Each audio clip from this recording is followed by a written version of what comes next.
the studio of Take One, this is White Space, a space for ordinary people to share their experiences on common human emotions. I'm your host, Susan Angami, and welcome to this episode of White Space. This season, we are exploring grief, and this episode is about navigating through the painful emotions after a loss and learning to live with grief thereafter.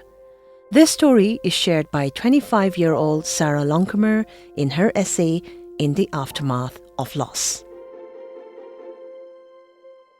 The essay is read by Limabenla Jamir, who is an international development consultant.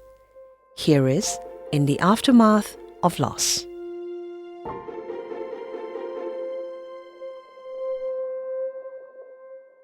When I was in middle school, my grandfather, whom I called Ubu, got into an accident. Riddled with many other health issues, he became paralyzed on one half of his body. That was the end of his walking freely.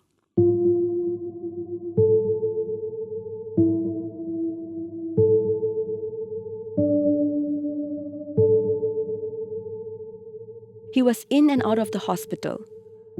Some days were good, while on other days, the chances for his recovery seemed gloomy. He appeared to have slipped away, but by the grace of God, coupled with the best treatments available, he came back to his family again. In his spare time, Ubu would sing hymns and take brisk walks with his walking stick around his huge compound, sheltered from the heat and the noise in Chumu. He kept himself busy by overseeing his garden and listening to the radio. The world moved on, but sometimes it seemed like he stood frozen in time, reminding the children and grandchildren of the simpler things in life. After his fatal accident, all the family would visit and sleep over during the winter holidays to keep the home warm and lively. My grandfather refused to be depressed. He refused to lie down even when his body said otherwise. For the next 17 years of his life, every morning, with his sheer determination and will, he hoisted himself up with the assistance of my father and dragged his feet through the plastered floor. Ubu was relentless, stoic in every sense, and a man who was just too desperate to not give up. I fondly remember him jotting down words and phrases on small sheets of papers and reciting them.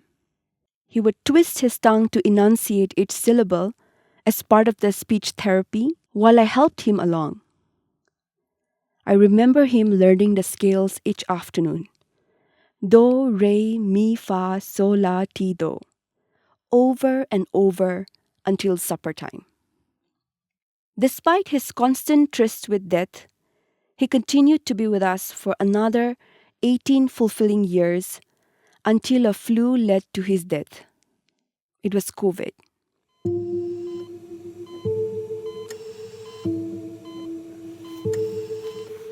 Once the initial shock of his diagnosis dissipated, it seemed almost surreal.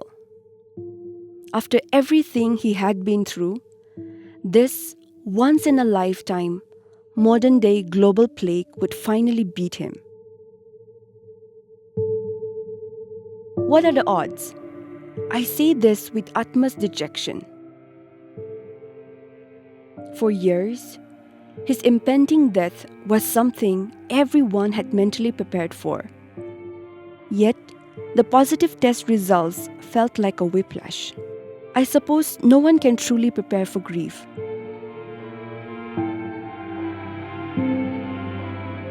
The monologue in my mind during those days was etched with denial and doubt. Each time he had beaten the odds and came back fighting. He has come so far. He is at his best health, so I'm sure he'll beat this, right? He has to. I mean, if there was one old man to survive this, it had to be him, right?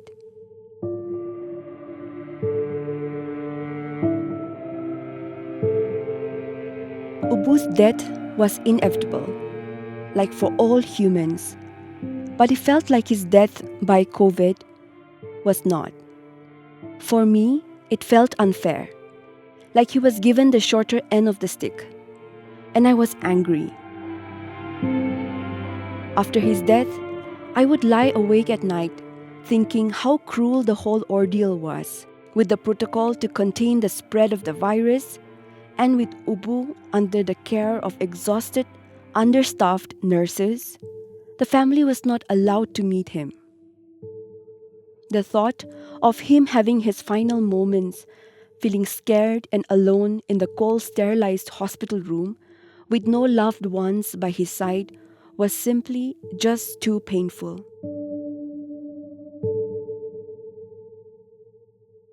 I had always wished for him to pass away peacefully, in his sleep, but not this violently. This loss was too close to home. I felt robbed. I felt like the pandemic robbed me and my family the opportunity to honor Ubu in the way that he deserved. I never got to see his face for one last time. Just a simple prayer from the pastor on a warm summer evening in the graveyard.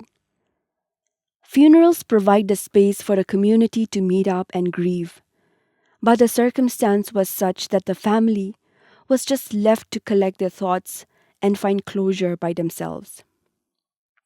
Being a senior citizen, the pandemic left Ubu exposed like an open wound.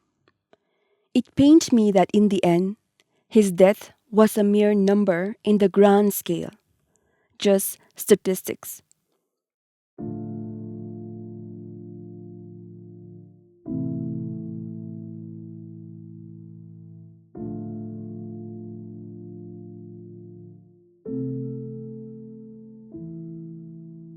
We all try to find a silver lining in dreadful situations. I did the same. We tell ourselves words that would make us sleep at night, but with this loss, I failed to see anything. I suppose, in light of such tragedies, sometimes it's best to just embrace the pain. For now, like for everyone who has grieved before me, I hope to grow from this experience.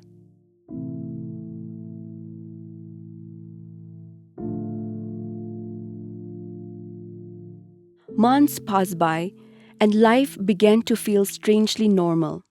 Or at least in my case, I really pushed myself to act like I had my affairs in order, but inside I was barely myself.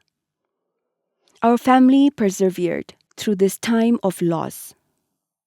As for me, I still refer to Ubu in the present tense. Even after everything, he is still very present in my life.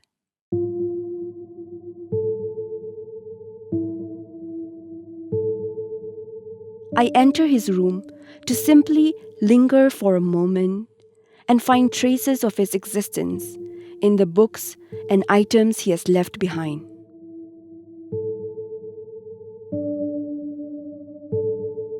I am aware that I am not unique in this experience.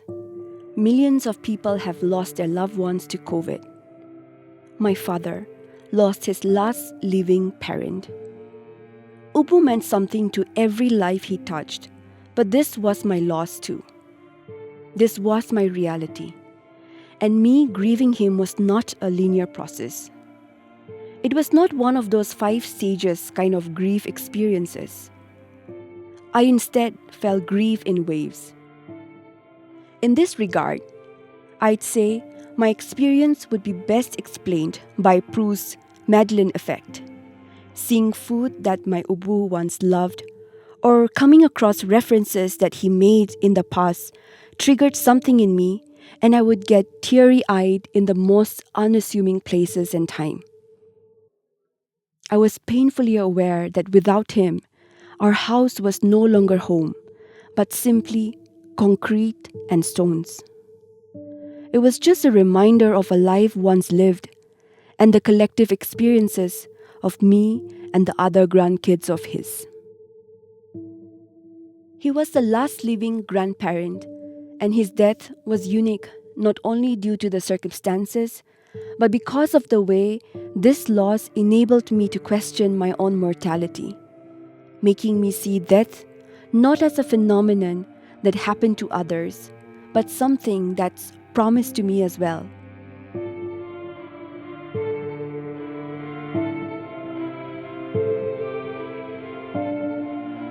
Somewhere in between my grandfather leaving for good and the family recovering, the season of festivities came. But I lost the delight of listening to music. This wasn't just something I had vowed to never do, but it just happened organically. Ubu left, and from then on, I couldn't bother to finish listening to a song because music was his thing. Things that once excited me lost its appeal for a while. And I'm saying for a while because this too shall pass like all things in life. Eventually, a year after his first death anniversary, I felt a desire to listen to music again. Billy Joel's Vienna. Ubu is terribly missed. I will say I can never move on from it, but I am defiantly learning to live with it. I will cherish the moments we shared and make sure that I give the same memories if I am ever blessed with my own children.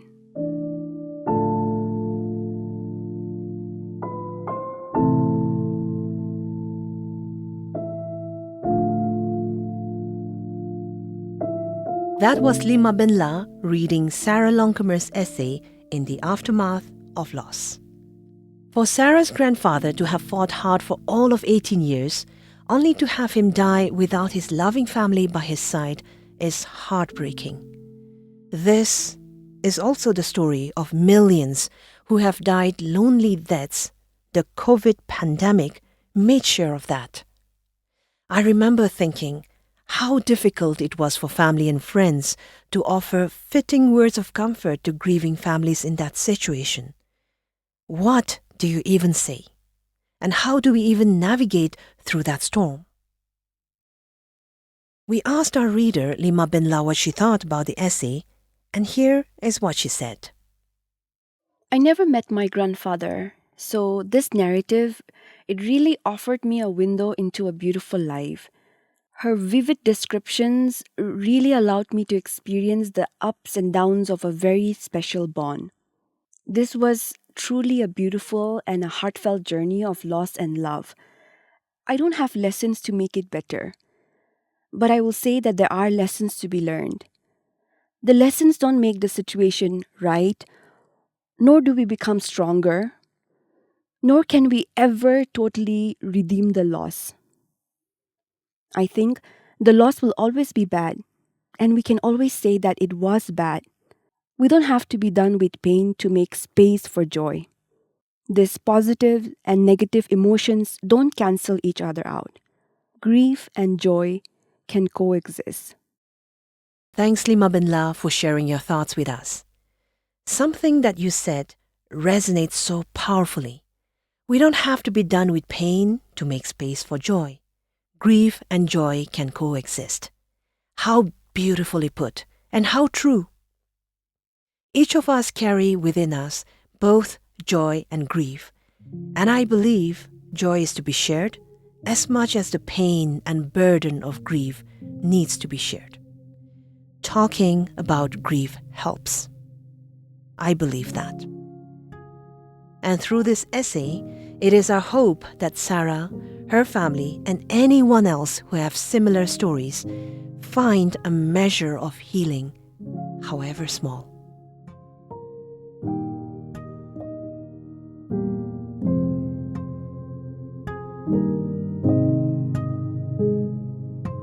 This is the last episode for this season. Thank you for being with us on this journey as we explore the different nuances of grief. And a big thank you for supporting us all the way through. Until the next season, take care.